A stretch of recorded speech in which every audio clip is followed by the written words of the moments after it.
¿Lo tengo el doctor? ¿Está en línea? Perfecto. Cuando son exactamente las 11:29, siempre es un placer. Creo que es el primer contacto de este año, poder conversar con el doctor Fernando Filippini. Él, entre otras cosas, es médico clínico. Y vi un artículo por estos días sobre ¿qué pasa con nuestra memoria? Vieron que por ahí empezamos cierto target de edad y decimos, uy, ya no hablamos de corrido, nos olvidamos de algo. Entonces, la pregunta es si hay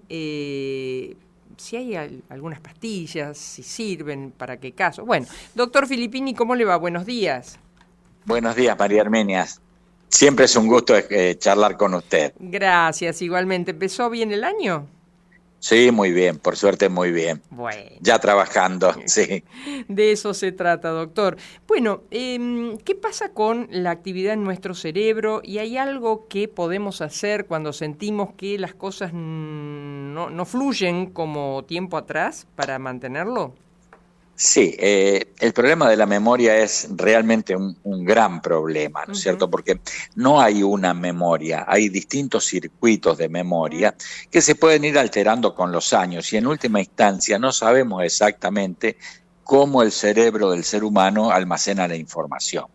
Pero es bien evidente que hay una memoria inmediata, ¿eh? Yo estoy hablando con usted, sé quién es usted, qué le estoy diciendo, y no hubo ni siquiera tiempo para que se sintetice una sustancia biológica. Hay otra memoria, que es la memoria antigua, que es la de que uno se acuerda cuando era chico, qué hacía, qué no hacía. Y hay un tercer nivel de memoria arcaica o muy profunda, que es una memoria aprendida y transmitida y que está en la parte más profunda evolutivamente del cerebro. Lo cierto es que hay un flujo de memoria que va pasando de distintos tipos de niveles, que se comunica un hemisferio con el otro y que va dando un nivel de información que cuando se deteriora es enormemente difícil de solucionar, ¿no es cierto? Todo esto hace que lo ideal sea tratar de tener una vida muy, muy sana para poder mantener la memoria. Usted me decía recién de distintos tipos de fármacos. Sí. Efectivamente, hay una serie de fármacos que no han demostrado ser totalmente efectivos, solamente han mostrado alguna utilidad en las enfermedades neurodegenerativas, por ejemplo, ¿no es cierto? El Alzheimer, la demencia vascular, etcétera. No así en otros tipos de memoria. Algo ayudan en las fases iniciales, pero no después. Entonces, esos medicamentos, si se usan, son patrimonio exclusivo del médico, no hay que tomarlos indiscriminadamente, tienen efectos que deben ser controlados. Entonces, todo este tipo de fármacos, la memantina y otros, tienen que ser cuidadosamente, muy, muy cuidadosamente manejados. Lo que no, lo escucho. Lo que sucede es que uno ve que en los medios de comunicación y demás hay una avalancha de otro tipo de cosas prometiendo resultados notables, y esto se da con vitaminas, con sustancias naturales, con té verde, etcétera. No hay ninguna evidencia que todo eso sirva, ¿cierto? Claro. Hay un tipo de sustancias que actúan estimulando la memoria, la actividad cerebral, en los cuadros que se llaman de narcolepsia, la gente muy obesa que se duerme, etcétera. Bueno, en algunos casos podría ser que ayuden un poquito, pero no en la memoria, sino en mantener el nivel de conciencia. Y todavía hay otras cosas que es muy frecuente y es el uso de aminoácidos, vitaminas, minerales, etcétera. Eso solamente podría tener una mínima utilidad en una persona que tenga un claro déficit de esa sustancia. Por ejemplo, si falta vitamina B, si falta magnesio, si falta hierro, la reposición es útil biológicamente. Claro. De ahí a que ayude a la memoria es otra historia, ¿no es cierto? Doctor, ¿y cómo hay formas naturales de proteger el cerebro y la memoria? Sí. Hay una y es la más vieja del mundo, y es mantener el cerebro activo.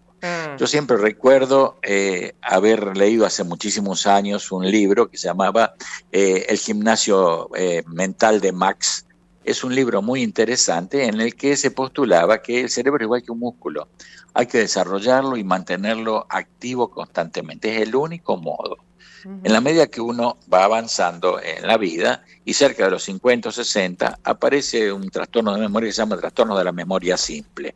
uno por un momento no se acuerda de un nombre, no se acuerda de un apellido, no se acuerda de una palabra y al cabo de poquitos minutos la recupera. Bueno, eso es porque el cerebro actúa como si fuera un teléfono. Cuando está saturado con mucha información, el cerebro toma una información y bloquea las otras. Entonces, ¿qué hay que hacer? Ampliar el espectro de nuestro cerebro, y esto se consigue en talleres de memoria, etcétera, en juegos de mesa donde uno tenga que pensar, utilizar el ajedrez, el rummy, juegos de cartas, etcétera, sirven en las fases precoces para que el cerebro se estimule, genere nuevas conexiones, y no es necesario para ello ninguna sustancia biológicamente activa, ¿cierto? Ahora, doctor, ¿cómo influye o no Internet, ahora con la sumatoria ya desde hace un tiempo de la inteligencia artificial, cuánto nos ayuda o no nos ayuda todo eso? Mire, lo de la inteligencia artificial es un tema en un debate actual muy grande, ¿no es cierto? Va a ayudar si se la usará adecuadamente. Acabo de leer un libro muy interesante que se llama Nexus, donde este pensador israelí, a quien sigo hace muchos años, un antropólogo y demás, plantea serias dudas sobre el uso futuro de la inteligencia artificial. Mire. La inteligencia artificial, la cibernética, las computadoras, etcétera, superan en velocidad al cerebro, pero no en acumulación de información, ¿no es cierto? Entonces, todo eso adecuadamente usado puede llegar a ser útil si se lo utiliza criteriosa y adecuadamente. Otro tipo de cosas no. Por ejemplo, es muy frecuente que la gente frente a un diagnóstico determinado lee el resultado de un análisis o de un estudio y se mete a buscar esto aquí y no puede entender cosas, como yo no puedo entender cosas de, qué sé yo, de ingeniería atómica y demás, porque mi formación no pasa por ahí. Es muy común el Google dependiente para hacernos todos consabidos médicos, ¿no? Tan frecuente es, tan importante que en numerosos congresos de medicina interna se hacen mesas de debate entre el doctor Google o el doctor House y el médico clínico. ¿Y quién gana? Así. ¿Quién gana allí? No, indudablemente gana el razonamiento humano. Claro, ¿cierto? Indudablemente gana porque lo otro es muy rápido. Uno tiene una respuesta inmediata, pero no siempre adecuada. Tanto más si no es de un centro de reconocida eficacia y calidad. Hay mucha información en Internet muy dudosa, que se promete tratamientos mágicos, curas como esto de la memoria, etcétera. Y todas estas sustancias, como les decía realmente, que permiten ayudar en las fases iniciales del Alzheimer o de la demencia, no sirven en el ser humano común, que simplemente tiene un envejecimiento natural, biológicamente, de acuerdo a su edad. En ese caso no ayudan para nada. Entonces hay que ser muy cauto con esa información. Doctor, la última pregunta, porque siendo usted un experto en todo lo que tiene que ver con los derivados de las cuestiones de cardíacas y sus consecuencias o cómo evitar situaciones no queridas y dañinas para el cuerpo, ¿hay algo que quiera compartir con nosotros sobre eso que se esté trabajando ahora?